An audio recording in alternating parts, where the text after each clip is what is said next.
Sean Gavin with Tucker USA and RHG Products. I want to take a few minutes to talk to you about the Tucker Jr. setup as a trad pole.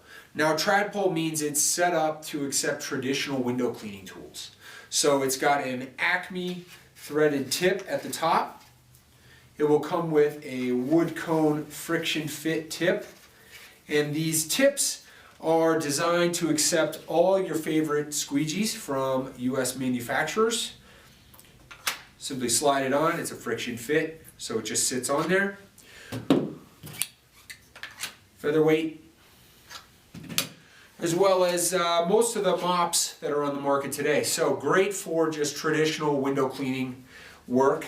This is a 3-section pole. Each section is about 3 feet, nice and compact when you're ground level, or you can reach up to 15 foot with this. So each section is a hybrid material, carbon fiber and fiberglass blend. There's a red indicator line at the end of each section where you have to stop extension.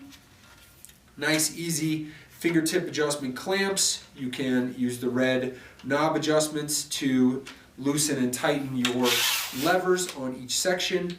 And again, these are 100% assembled here in the United States by us here in Castle Rock, Colorado. You can find these on our website, obviously, at tuckerusa.com. Thank you very much.